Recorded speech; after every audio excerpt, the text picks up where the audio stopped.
toward a model. Well, the main reason physicists are not friendly to a progressive concrescent model like this is because you would have to give credit to biology for being a stage higher than chemistry, and you would have to give credit to human history as a stage higher than biology. And physicists study physics.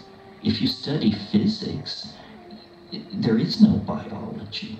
You don't have to deal with issues of biology when you study physics. I mean, there is something called biophysics, but it's not well received in physics or biology.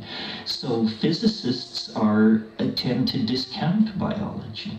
Even though life on this planet is 4.83 billion years old, physicists just discount it. They call it an epiphenomenon. Well, then when you talk to sociologists, they give no credit to physics. Science has compartmentalized nature in order to analyze it, and there is no theory of nature as such. And that's really what I'm offering. I'm offering a theory which covers physics, chemistry, geology, biology, sociology, linguistics, the whole thing. In other words, not saying man is some special category, not saying that we need artificial divisions, but that over the entire domain of known phenomena, this tendency to complexify through time, A, and B, faster and faster, can be discerned. We need a theory of everything. Physics talks about theories of everything, but none of these theories of everything address biology, let alone sociology, linguistics, and the phenomenon of human beings.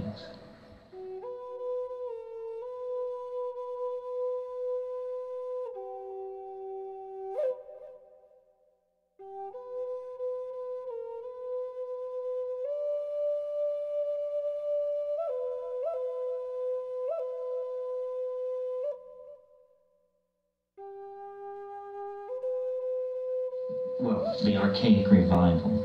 There is a way of looking at the entire 20th century, beginning with Pablo Picasso bringing masks back from Africa and showing them around in French cafes in 1915, beginning with Freud's discovery of the unconscious and Jung's elaboration of those discoveries, and then every phenomenon of major importance that you care to mention in the 20th century: fascism, abstract expressionism, rock and roll, sexual permissiveness, psychedelic drug taking, rave culture, body piercing, jazz. The list is endless. What do all these things have in common? They are reversions to archaic behaviors. They represent rejections of the Edwardian gentleman with his white man's burden, and represent instead a realization that for us to survive and live with ourselves, we have to re-empower archaic values. As the century unfolded, the understanding of what this re-empowering of archaic values might mean has changed. Jung and Freud discovered the unconscious, discovered that we are not all ladies and gentlemen, but that there's a cannibal lurking within. Albert Hoffman's discovery of LSD demonstrated that inner wilderness is accessible to most people through chemistry. Well, then still later, it was understood that the key ingredient in active shamanism is psychedelic plants.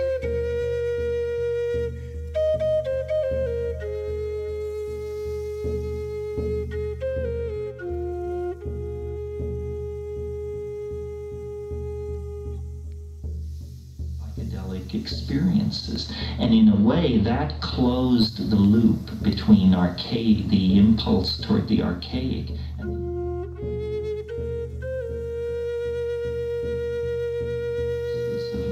of modern science and modern medicine. The key is the psychedelic experience. That's what makes the shaman a shaman. That's what made the archaic, in fact, archaic.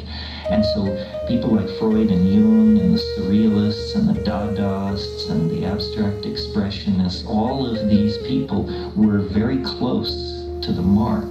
The shaman is the paradigmatic figure, and the psychedelic experience seems to be the anticipatory experience of this eschaton that we're headed toward.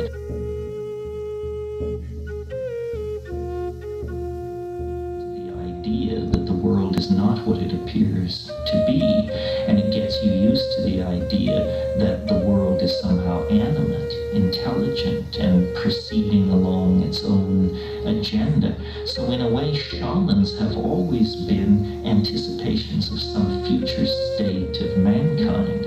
They're the masters of language. They are the ones who are telepathic with the animals. They are the ones who can see into the future. So this archaic nostalgia gets real focus once you realize that it is the shaman and his or her shamanic techniques that confers on them the extra historical dimension.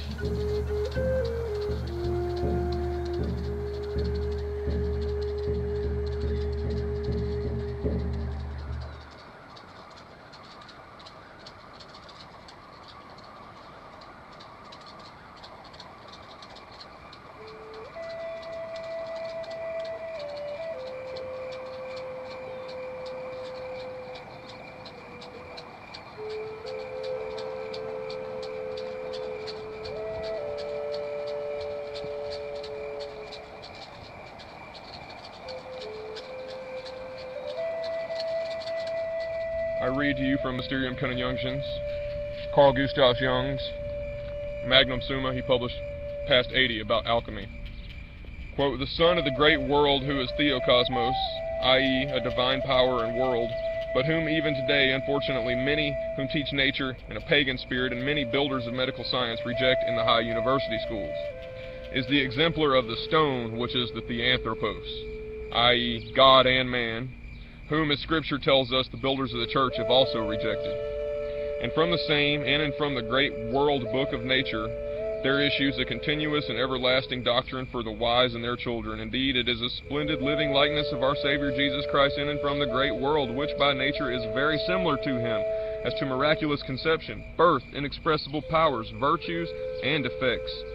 So God our Lord, besides his Son's biblical histories, has also created a specific image and natural representation for us in the book of nature," page 329.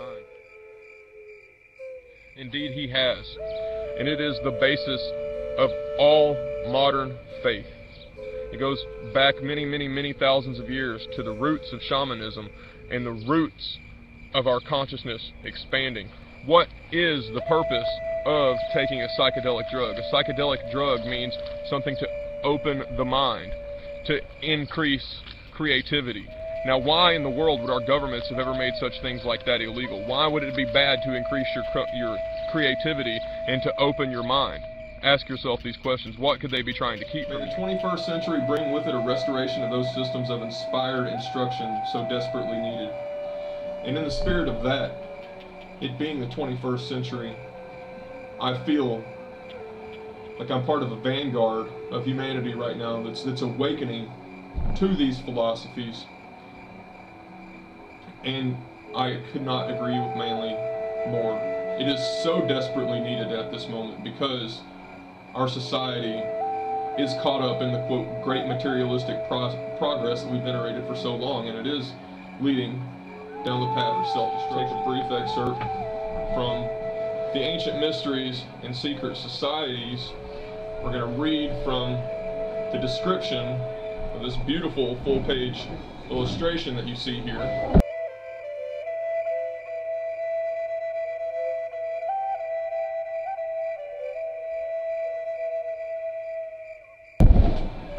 Of the depicting an initiation into the Elusinian Mysteries.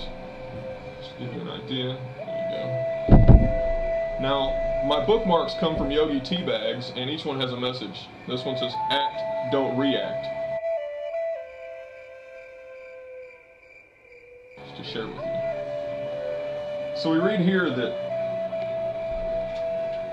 the candidate and his aged initiator are here shown standing on the brink of a chasm dividing the world of the living from that of the dead, and through which stream the shades of the departed. On the farther side of the chasm, Hades, the god of the underworld, sits on his golden throne surrounded by emblems of death and attended by Cerberus, the three-headed dog, the guardian of the dead, guardian of the gates of death.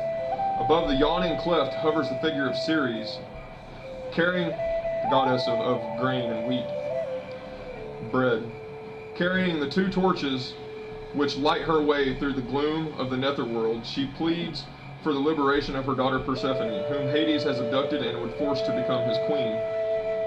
John A. Weiss thus described the ritual of Eleusinian.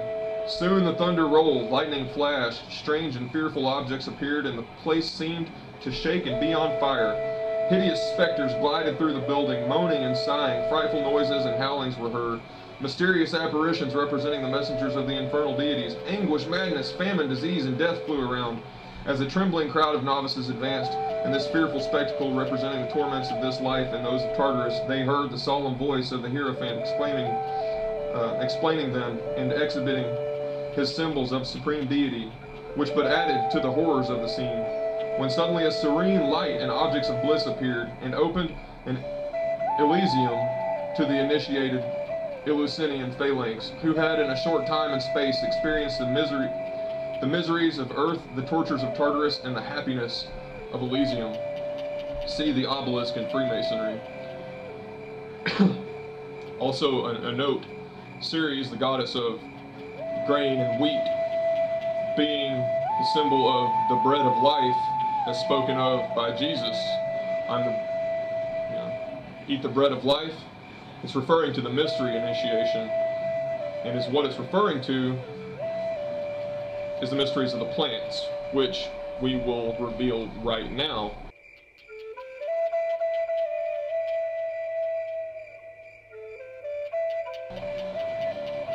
We're told that the Egyptian priests discovered herb extracts by means of which temporary clairvoyance could be induced, and they made use of these during the initiatory rituals of their mysteries. The drugs were sometimes mixed with the food given to candidates, and other times were presented in the form of sacred potions, the nature of which was explained. Shortly after the drugs were administered to him, the neophyte, or the initiate, was attacked by a spell of dizziness. He found himself floating through space, and while his physical body was absolutely insensible, the candidate passed through a number of weird experiences which he was able to relate after regaining consciousness. In the light of present-day knowledge, it is difficult to appreciate an art so highly developed that by means of draughts, perfumes, and incense, any mental attitude desired could be induced almost instantaneously.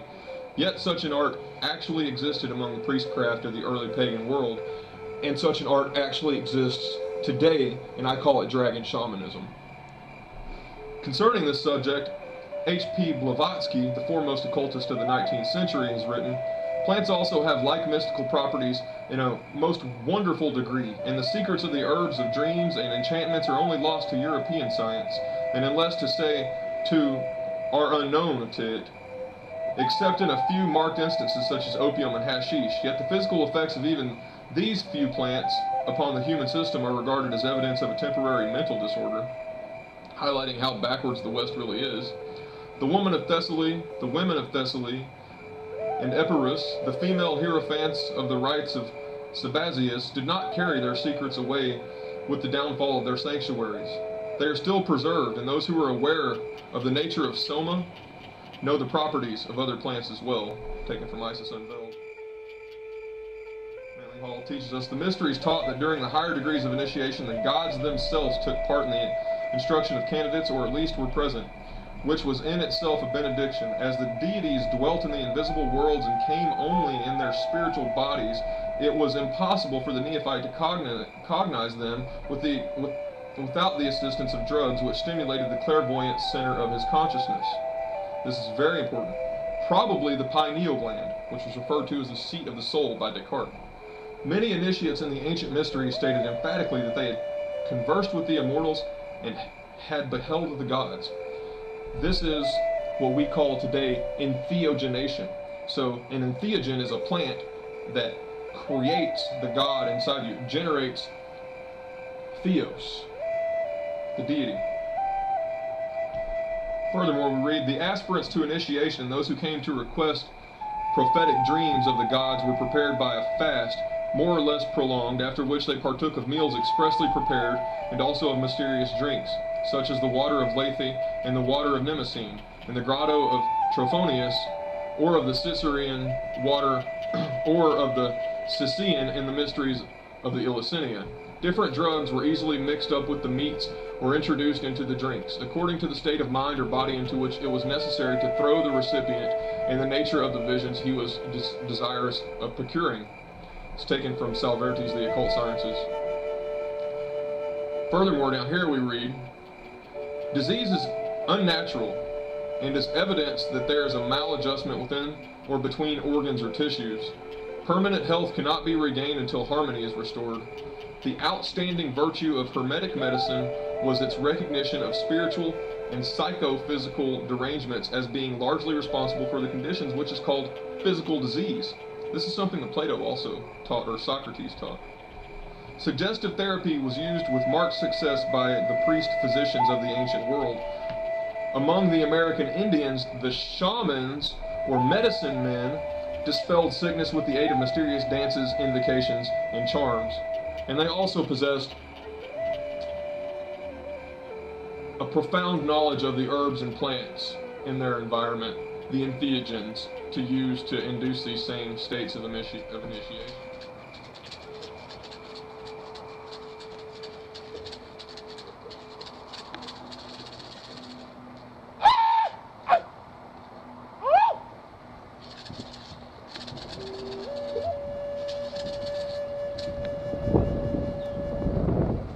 Terrence McKenna's theories about the eschaton, or the great attractor at the end of time, and his contemporary Rupert Sheldrake and his theories of morphic resonance fields, I think, myself and my generation, are evidence of how those two theories gel. And I'll say it like this. Terrence McKenna says that time is getting faster as we approach the great attractor, if you will. You could understand this simply by imagining a toilet bowl. The great attractor being the mouth that sucks all the water out. As the water flows down into the bowl, it spirals tighter and tighter and tighter, and the flow actually gets faster and faster as it gets more constricted going down the hose, and it has more pressure from the water on top of it, forcing it through. It's just the same way his theory works. He says that there's a great attractor. You could understand that as gravity, yet there's still the pressure of the air and the water. There are more than just attractive forces. There are also propulsive, if you will.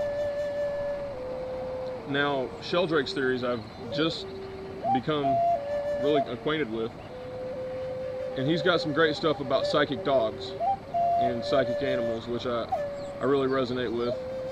I feel a deep connection with Mother Nature and all animals, especially as I'm very blessed by Mother Nature whenever I go out. A few days ago I had a hummingbird come in my house, and as I was getting ready to, I didn't really know what to do. I treated it kind of similar to a bee, how I get rid of a bee. Very gently, I just try to corral them with a towel and escort them out to the patio and let them fly away. But I talked to the hummingbird, and as I raised my hand up to it, it connected with me, and it landed on my fingers with the towel over my hand. And I held it, and we exchanged this beautiful moment. I talked to it for a moment, and as I let it go outside, I said, okay, now fly away, and the bird flapped its wings. Please, please, please do not be alarmed. Good bird. Good bird. You're beautiful. Oh my God, you're beautiful. Thank you. Thank you for this experience. Bless you. Bless your heart. Let's go in the sun. You can fly away. It's like magic, and you know, all things are conscious. Consciousness have consciousness to some extent, are permeating with vibration, if you will. The spirit, raw, or radiation. And one of the great things about Terrence McKenna and his theories in shamanism is that a great symbol for shamanism is the Ouroboros, which I happen to have tattooed on my arm. I got a double Ouroboros, and I got this before I became a shaman.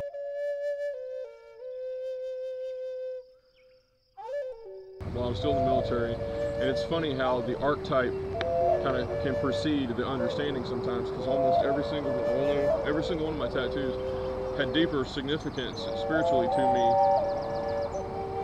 later down the road than when I immediately got them. I got them for very not superficial reasons in and of themselves, but their meaning expanded and grew, just like I suppose all humans are. We're kind of like symbols, and as time proceeds, our meaning diversifies, it becomes more novel, and it increases in complexity according to novelty theory.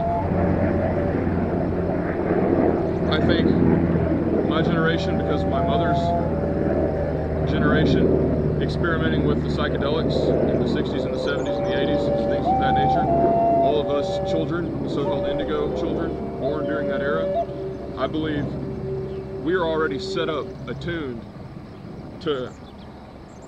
Our hardware is manufactured such that we can install the archaic software of the ancient shaman and assemble it and run it without error. In fact, it's compatible perfectly. Our generation, I believe, is feeling a calling like never before in order to not completely abandon the progress that we've made, but also to not allow the progress to completely overcome us and to make us forget our roots. So as we progress into this next phase of humanity, of human existence, whether you like it or not, we are progressing, we are evolving on a spiritual and a physical level, on a matter and a mind level. And each progressive generation that's born, I think due to Sheldrake's morphic resonance field and the process of the World Wide Web expanding knowledge of the such, magic mushrooms and things like this, alternate theories to human evolution.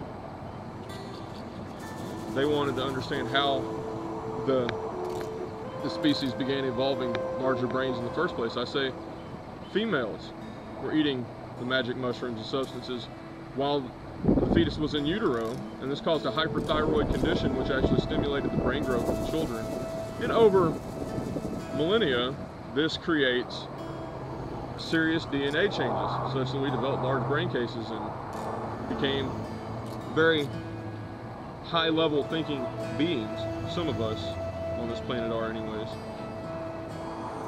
The frontal cortex developed, higher thought, empathy for other human beings, for other living things. Once you can begin to see yourself in your brother, in your fellow man, the highest of creation that we can see, because we are creators in our own right, very abstractly and manifestly. If you can't see the spark of divinity that's in every one of your fellow human beings somewhere deep down inside, then you certainly won't be able to see it in any other living creatures. You may claim that you do, but it's a false and a shallow sense. And the appreciation begins right here, right at home, right in the heart. Live there. Solomon says it in his Proverbs. Live in the heart, you cannot go wrong. It's where the living waters come from. The blood, the spirit flows through.